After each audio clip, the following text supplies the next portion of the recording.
क्या कहता है आपकी पीडीएफ का? फोर्थ रूल कहता है हिसिंग साउंड गिविंग वर्ड्स। अब ये हिसिंग साउंड क्या होता है? हिसिंग शब्द बना है हिस्से, और हिस होती है सांप की आवाज। और कभी आपने ध्यान दिया हो तो सांप की आवाज में एक लंबा सा स होता है। सांप ऐसे फन फैलाता है और इस तरीके से आवाज निकालता है, तो इस आवाज को हिस कहते हैं।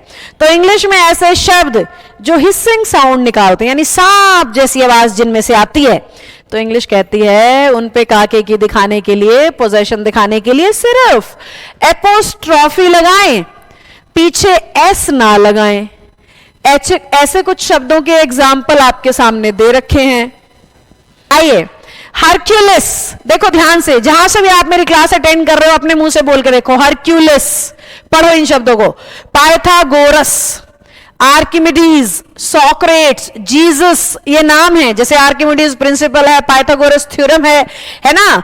तो गुडनेस, हैप्पीनेस, जस्टिस, जब इन शब्दों को आप पढ़ रहे होंगे ना तो मुंह से सै बाहर निकल रहा होगा हवा के साथ। पढ़ के देखो एक बार ईमानदारी से, जो भी जहां से क्लास को देख रहा है फटाफट से पढ़ के देखो ये शब्द, पक्का आपके मुंह से स की आवाज निकलेगी, सांप जैसी।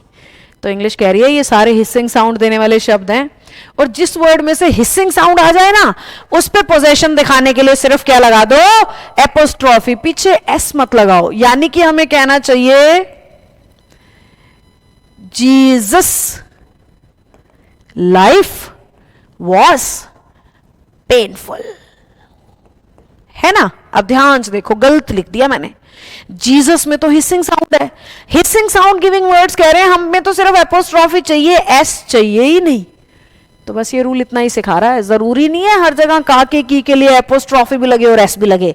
इन सारे शब्दों के केस में, हिसिंग साउंड्स के केस में आपको सिर्फ एपोस्ट्रॉफी लगाना है, पीछे एस नहीं लगाना है। क्या हम समझ गए? आइए, जीसस पे सिर्फ एपोस्ट्रॉफी होना चाहिए, जस्टिस पे सिर्फ एपोस्ट्रॉफी होना चाहिए, गुडनेस भी सिर्फ एपोस्ट्रॉफी, पाइथागोरस भी सिर्फ एपोस्ट्रॉफी और जस्टिस भी सिर्फ एपोस्ट्रॉफी। समझ पाए बच्चों? जल्दी से थम्स अप आने दो।